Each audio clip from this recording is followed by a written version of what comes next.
Hello, welcome. Welcome. Welcome to February Reads. Okay, here we are. I am very excited to talk about these books. I have been reading just banger after banger this year. It has been such a good year. Last month, I did not film what I read in January because I just had, I don't know, it just felt like too much, okay? It just felt like too much. But we are back. And I want to talk about some of these really, really good books that I've been enjoying. The amount is obscene, a little obscene, but I happen to have a lot of reading time this year, and I've really been enjoying it. Okay, my job allows for a lot of reading time, and it's been great. I might relax a little in the summer, we'll see. But for right now, it is full steam ahead. And it feels a little crazy looking at this pile. I do not like reading quickly, and it's feeling like a lot. So I'm really trying to pay attention closely to these books and do things that I know will help me remember them. And I'm trying not just to read a book for the sake of reading, like finishing a book, you know? But nonetheless, we have a big pile here, and I'm not going to blabber anymore. But let's just get right into it. These are not in the order I read them in. I could not tell you what that order was because they were all overlapping. But let's start. We're just going to start with the cream of the crop because I really want to get to it. One of the highlights is this beautiful collection of letters by C.S. Lewis. The collected letters, 1905 to 1931. This is volume 1. I have volume 2 back here, but I do not own volume 3, and it is out of print. So I do need to keep my eyes open for that. But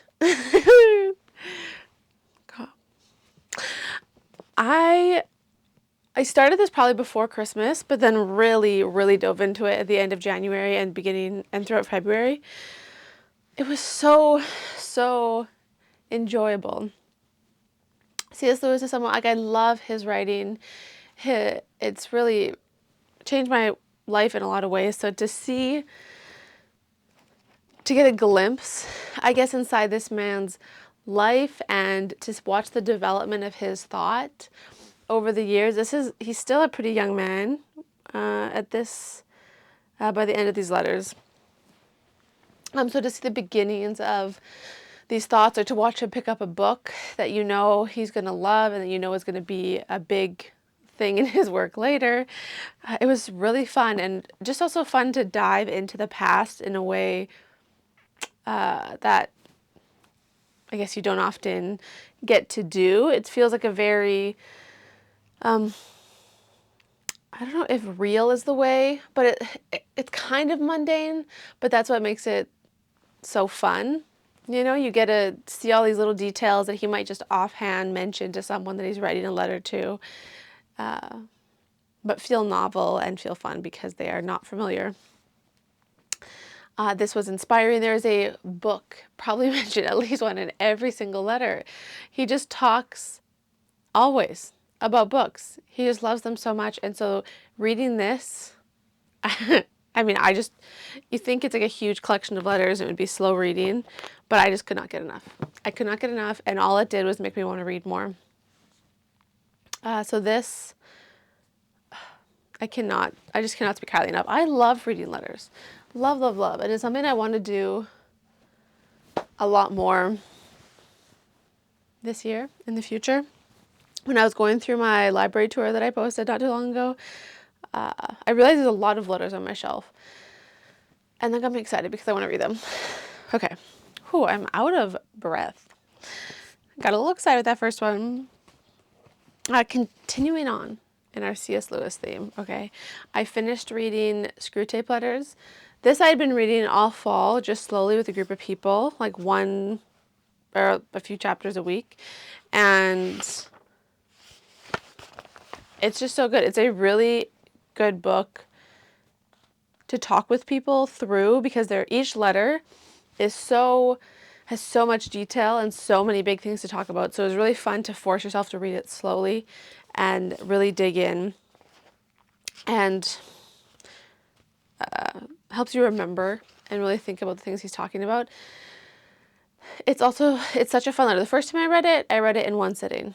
And so this was a fun, or I guess different way to to read it. Really enjoyed it. His insights are so impressive. It's like, how does he pierce right into my soul with every single problem?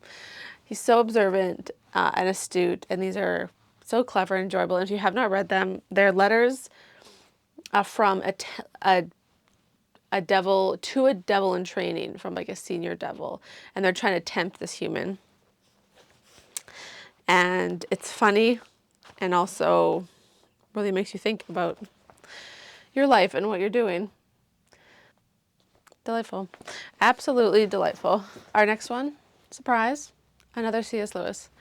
This one I just picked up on a whim, and then I realized, well, my friend pointed out that this is on our book club schedule for much later in the year. So I will be rereading this later, but I'm kind of glad that I picked it up now, because it's so different from his other works. I did read it once a long time ago, but I think I missed all of it. And still this time, it feels so rich and complex that I'm glad that I read it now, so that I have months to think about it before I have to read it again for my book club. It's just, they're so rich and there's a lot there, and I'm still digesting, but I do highly recommend it. It's one of those books that you know is good. It takes a while to put into words sometimes, you know? Let's mention this, Tolkien. I read a little Tolkien volume, kind of C.S. Lewis adjacent, but it is just a little book of poems, little stories and poems, The Adventures of Tom Bombadil. The poems were wonderful, delightful. I just read them probably in a couple sittings, and I feel like it's taken a long time for me to actually truly delight in poetry. And so when I have moments when I'm reading a poem and it's like making me smile, and I don't know, making my heart dance, it feels really special, because I feel like I've worked really hard to get to a point where I can love these things. And they reward you so much with their, I don't know, with what they are. And so this was a little piece of candy one day this month. They were delightful. If you want some really sweet, fun, they're not heavy poems. It's not the Iliad. You know, we're not reading Paradise Lost. They're just really, really enjoyable. Quick poems. Read them out loud. Read them to children for a good time. Okay. All right. What do I want to talk about next? We have one nonfiction book. I think I guess the letters are nonfiction. But my other nonfiction book was this little volume called Why Literature Still Matters by Jason M. Baxter. Now, this is the first book from a new press called Cassiodorus Press, which is run by the House of Humane Letters, aka the Literary Life Podcast. Okay, I'm a fan. And this is their first book. So of course I bought it. I have read other things by Jason M. Baxter, The Medieval Mind of C.S. Lewis, which was great. I'm currently reading Baxter's, I think it's Introduction to the it's Beginner's Guide to Dante's Divine Comedy. They're all great. And this, Why Literature Still Matters, is a neat, compact little volume that just explains why, exactly what the title says. Why are we reading? Why do we care? Why is literature important? And he does a really good job of summarizing it and putting it in one place, because sometimes it feels hard to pin down into a explanation for someone, And so he does a really good job of that. I really enjoyed this. And I read this at the spa, so that makes it even better. Let's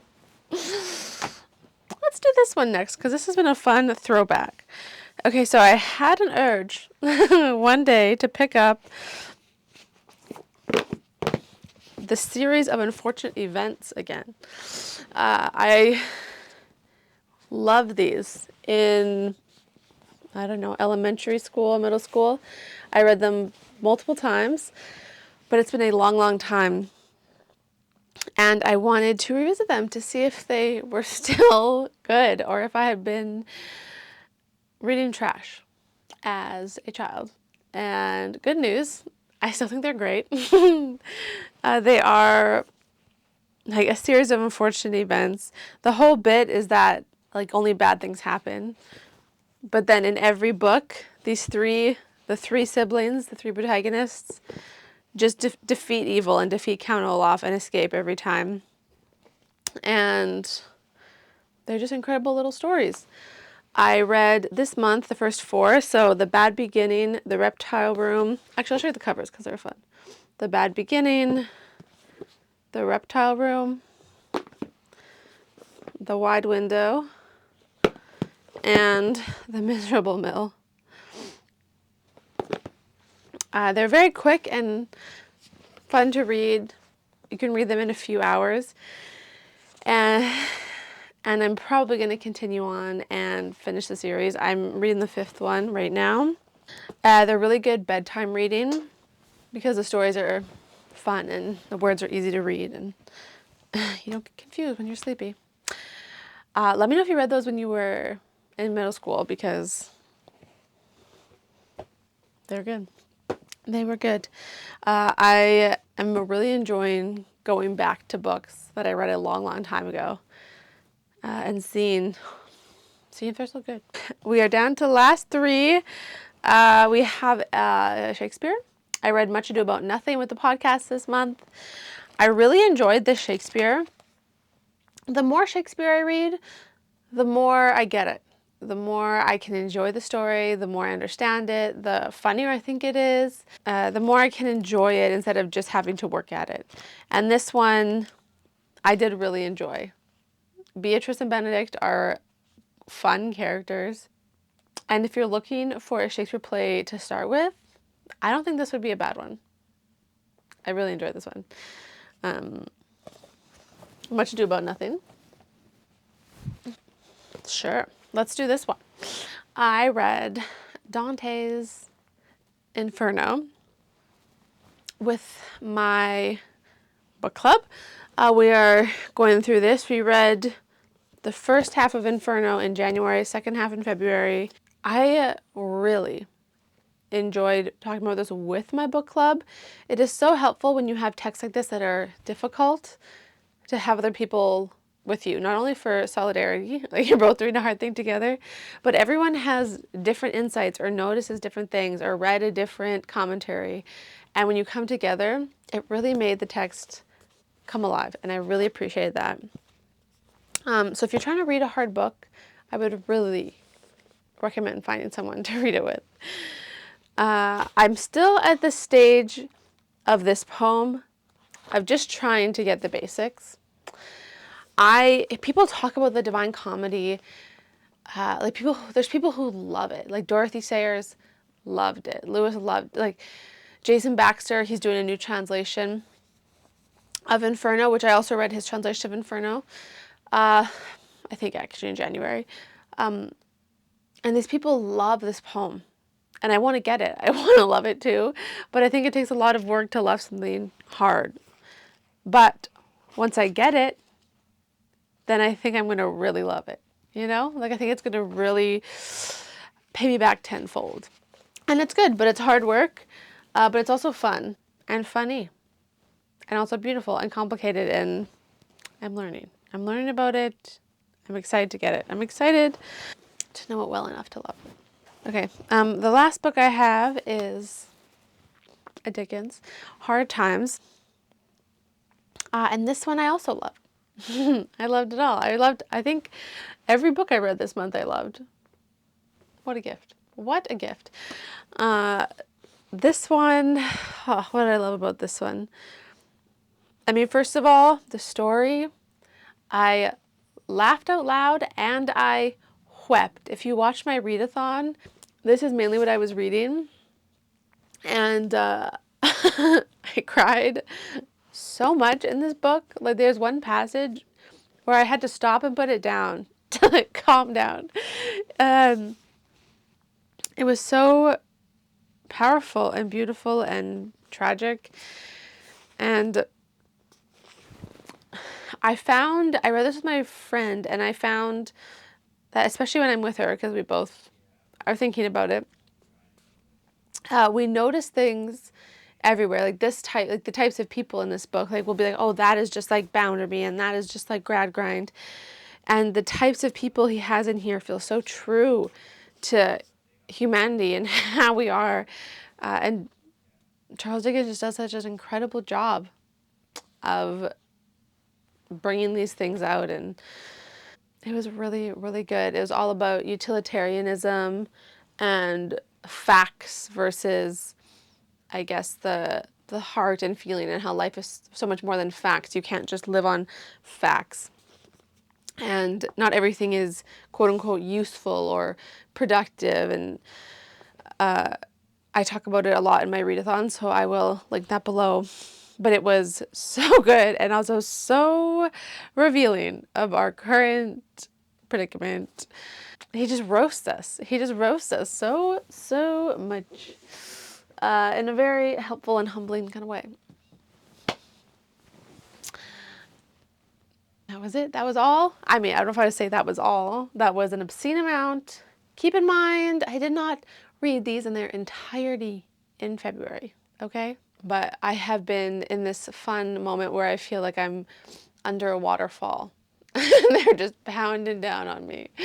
And I don't think it'll last forever, but I think it is making a very juicy river for me to float down. Okay. Thank you for watching this. Thank you for being here. These books, I'll link them all below if you are interested in any of them.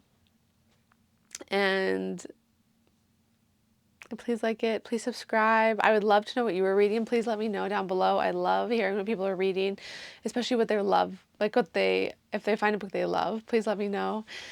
And have a wonderful day. Have a wonderful day.